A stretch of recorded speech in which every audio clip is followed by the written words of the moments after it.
Hello Mathoholics, welcome back to the channel. आज हम solve करने वाले हैं एक्सरसाइज सेट 7.4। आज हम प्रोबेबिलिटी का एक ऐसा शॉर्टकट सीखेंगे जो देखने में तो बहुत सिंपल है बट कॉम्प्लेक्स से कॉम्प्लेक्स क्वेश्चन को बहुत इजीली सॉल्व कर देता है। उसे हम कहते हैं ट्री डायग्राम्स। अगर आपको भी प्रोबेबिलिटी से डर लगता है तो ये वीडियो देखने के बाद आप इसके मास्टर बन जाओगे।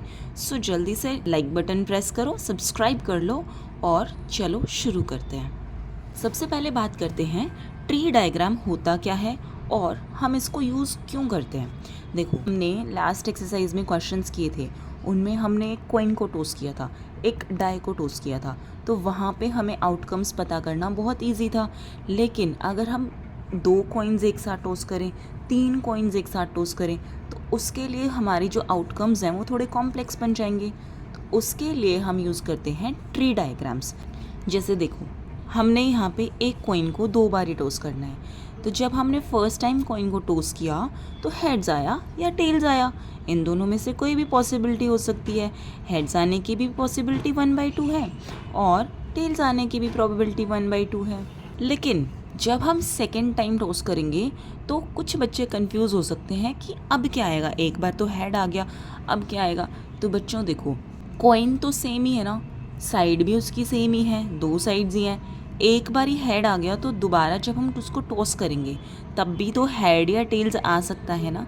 तो ये हो गया, इस कॉइन को जब हमने टॉस किया तो फर्स्ट टाइम जब हेड आ सकता है तो सेकेंड टाइम क्या क्या आ सकता है उसके आउटकम्स। लेकिन अगर टेल्स आया तो हम उसको जब सेकेंड टाइम टॉस करेंगे तब भी तो हेड्स या टेल्स में से कुछ भी आ सकता है। ज़रूरी नहीं है ना टेल्स आया तो नेक्स्ट टाइम हेड्स ही आएगा या टेल्स ही आएगा, दोनों में से कुछ भी आ सकता है, दोनों की पॉसिबिलिटी इक्वल है।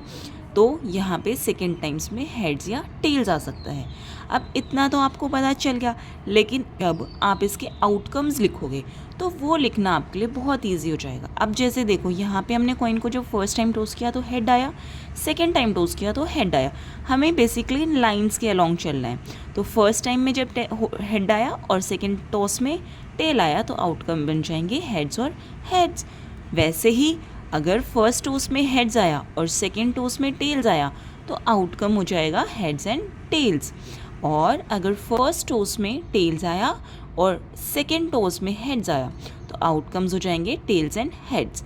और टेल्स और टेल्स आया तो आउटकम्स हो जाएंगे टेल्स एंड टेल्स। है ना इजी। यहाँ से हमें देख के लिखना ट्री डायग्राम के थ्रू बहुत इजी हो जाता है, इसीलिए हम ट्री डायग्राम का यूज़ करते हैं। अब चलो एक्सरसाइज को हम स्टार्ट करते हैं। Now first question is, there are 2 fruit baskets A and B. Basket A has 1 apple and 2 oranges. Basket B has 1 banana and 1 mango. You randomly pick 1 fruit from each basket. Question में बोला है हमारे पास 2 fruits की baskets हैं, अलग अलग baskets हैं दोनों। हमने बास्केट ए में एक एप्पल रखा हुआ है और 2 ऑरेंजेस रखी हुई है, और बास्केट बी में एक बनाना है और एक मैंगो है। आप रैंडमली दोनों बास्केट में से एक एक फ्रूट उठाते हैं। Draw a tree diagram showing all possible pair of fruits.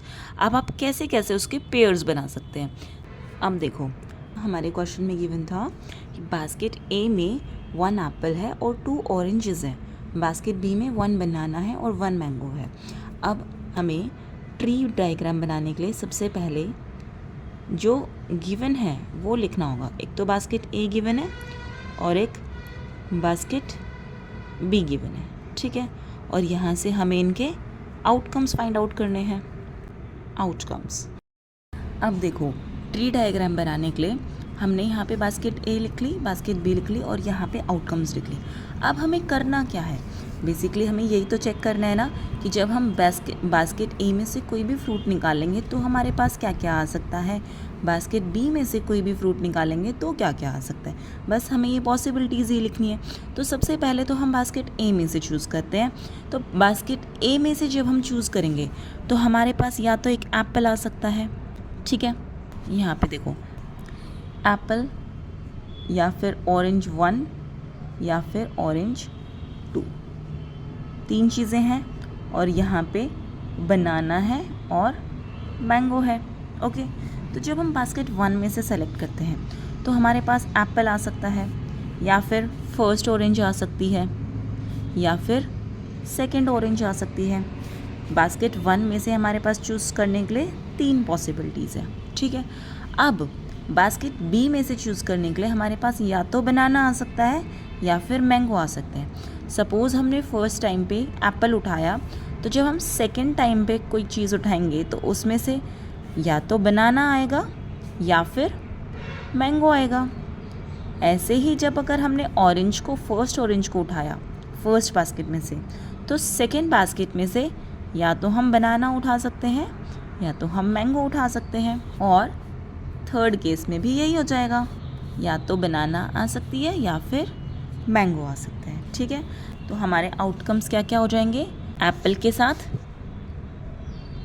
साथ बनाना आ सकती है, एप्पल के साथ मैंगो आ सकता है, फर्स्ट ऑरेंज के साथ बनाना आ सकता है, फर्स्ट ऑरेंज के साथ मैंगो आ सकता है, सेकंड ऑरेंज के साथ बनाना आ सकता है, या फिर सेकंड ऑरेंज के साथ मैंगो आ सकता है। कुछ नहीं करना, बस इन आउटकम्स को हमने यहाँ पे ऐसे लिख देना है, ठीक है। ये हो गए हमारे सारे पॉसिबल पेयर ऑफ फ्रूट्स। अब हम इनकी प्रोबेबिलिटी और चेक करते हैं। देखो, बास्केट 1 में हमारे पास टोटल कितने फ्रूट्स हैं? एक तो एप्पल है, 2 ऑरेंजेस हैं, तो टोटल हमारे पास 3 फ्रूट्स हैं। और एप्पल आने की पॉसिबिलिटीज़ क्या है? सिर्फ एक बार आ सकता है ना, एक बार ही आ सकता है ना एप्पल, एक ही पॉसिबिलिटी है एप्पल आने की। तो जो हमारी प्रोबेबिलिटी होती है वो क्या होती है? Number of favourable outcomes upon total number of outcomes. तो फेवरेबल आउटकम हो गया 1 बिकॉज एक ही एप्पल है, और टोटल आउटकम्स हो गए 3 बिकॉज 3 फ्रूट्स हैं टोटल। ऐसे ही ऑरेंज 1 की प्रोबेबिलिटी अगर हम चेक करें, तो ऑरेंज 1 तो एक ही है ना हमारे पास, तो इसकी प्रोबेबिलिटी भी 1/3 हो जाएगी। अगर हम इन ऑरेंजेस को सेपरेट नहीं लिखते, ऑरेंज 1 और ऑरेंज 2, तो प्रोबेबिलिटी अलग हो जाती है बिकॉज हम दोनों ऑरेंजेस को एक ही मान रहे होते, तो हमारे पास 2 ऑरेंजेस हो जाती। अब देखो, ऐसे ही ऑरेंज 2 की प्रोबेबिलिटी क्या हो जाएगी? 1/3, क्योंकि टोटल 3 फ्रूट्स है और ऑरेंज 2 सिर्फ एक ही है, ठीक है। अब बास्केट बी में चेक करते हैं, बनाना की प्रोबेबिलिटी क्या होगी? एक ही तो बनाना है ना, और टोटल फ्रूट्स 2 है, तो बनाना की प्रोबेबिलिटी हो जाएगी 1/2। ऐसे ही मैंगो की प्रोबेबिलिटी भी हो जाएगी 1/2, ठीक है। सब जगह ये सेम ही रहेगा, क्योंकि चाहे हम कोई भी बास्केट ले रहे हैं, सब में एक ही बनाना है और एक ही मैंगो है। चाहे हम इसको कैसे भी चूज़ कर रहे हैं, एक ही बनाना, एक ही मैंगो मिल रहा है हमें, और टोटल फ्रूट्स 2 है, तो इन सब की प्रोबेबिलिटीज़ 1/2 हो जाएंगी, ओके। नाउ सेकेंड पार्ट में हमसे पूछा है लिस्ट द सैम्पल स्पेस। तो सैम्पल स्पेस हमने लास्ट एक्सरसाइज में किया था बहुत अच्छे से, कैसे हमें लिखना है, किससे हम उसको डिनोट करेंगे और क्या क्या हो सकते हैं। तो देखो, सैम्पल स्पेस क्या क्या हो सकता है? सैम्पल स्पेस को हम एस से डिनोट करेंगे, और यहाँ पे जितने भी हमारे आउटकम्स होते हैं, पॉसिबल आउटकम्स, वो सारे हमारे सैम्पल स्पेस में ही आते हैं ना, तो बस हमें इनको लिखना है सैम्पल स्पेस में। अब हम इनको ऐसे ही तो नहीं लिखेंगे, सैम्पल स्पेस लिखने का भी एक तरीका होता है। कैसे लिखना होता है? कर्ली ब्रैकेट्स में कॉमा से सेपरेट करके।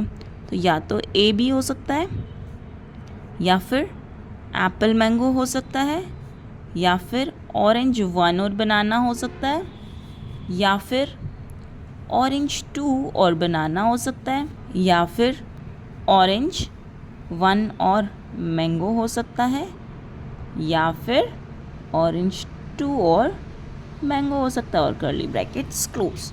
तो ये हो गया हमारा सैम्पल स्पेस। थर्ड पार्ट में पूछा है what is the probability of picking 1 Apple and 1 बनाना। इस क्वेश्चन को करने के लिए आपको कुछ नहीं करना, सिर्फ इस लिस्ट में चेक करना है कि एप्पल और बनाना कहाँ कहाँ पे साथ में पेयर बना रहे हैं।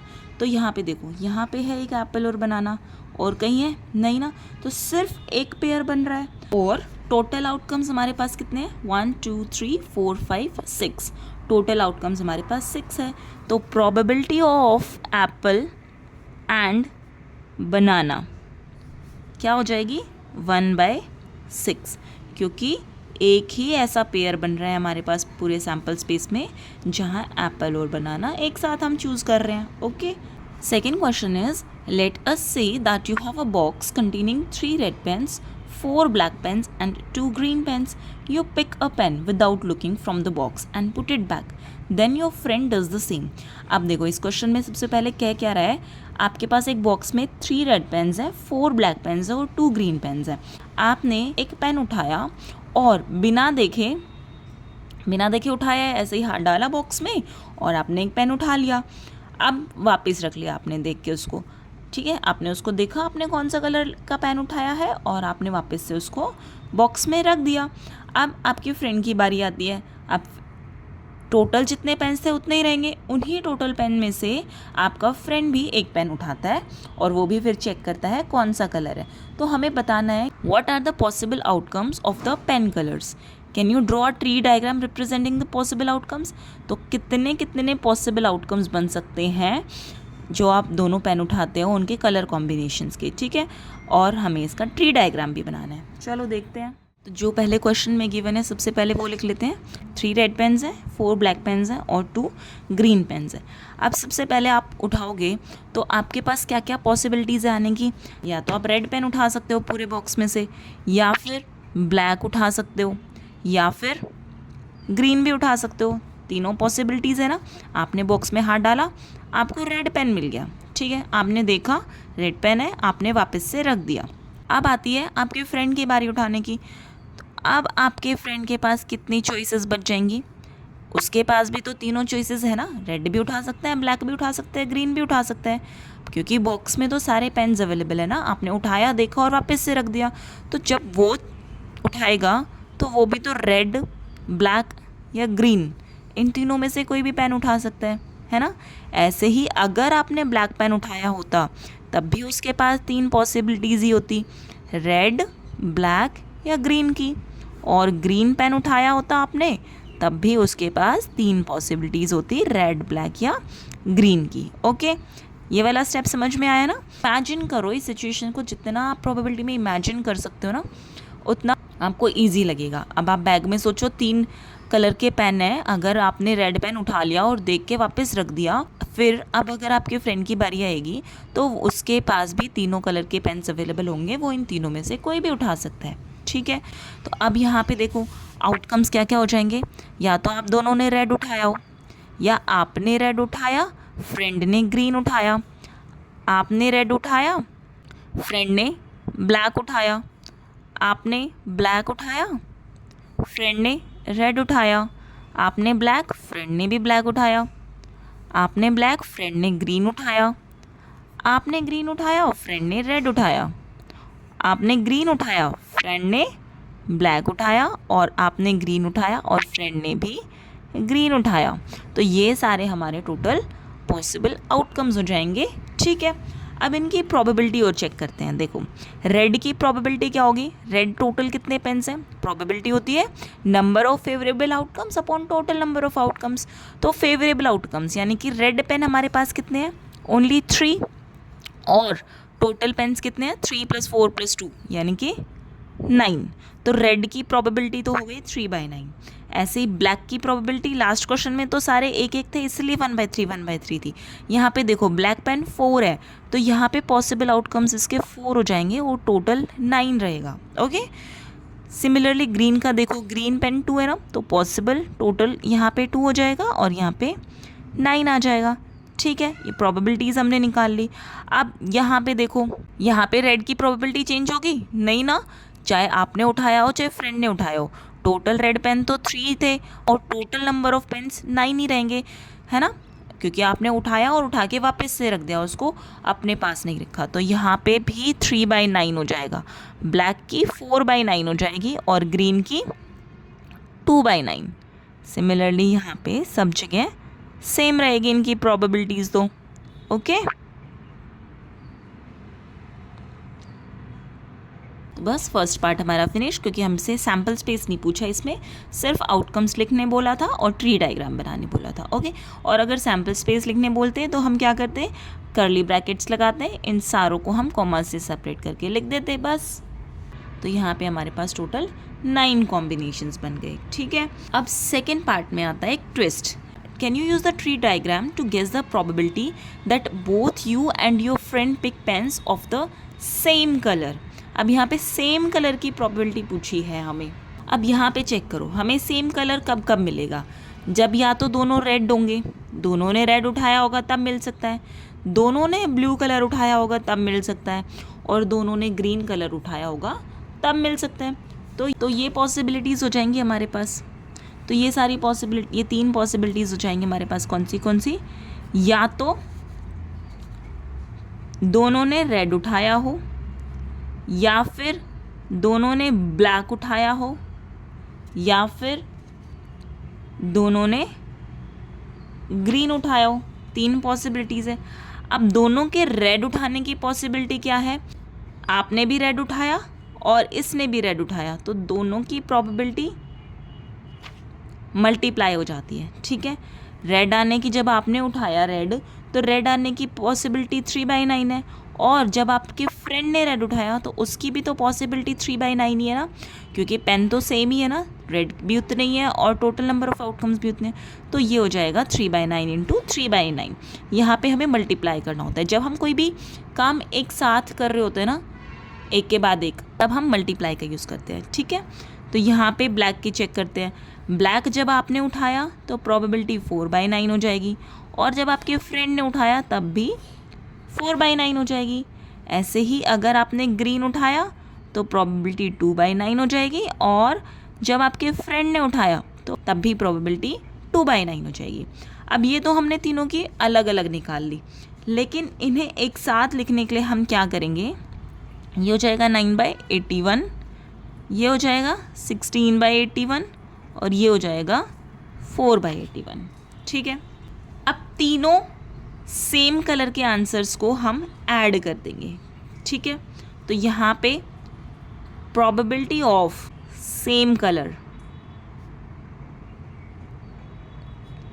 इज 9/81 प्लस 16/81 प्लस 4/81, तो ये हो जाएगा टोटल 29/81।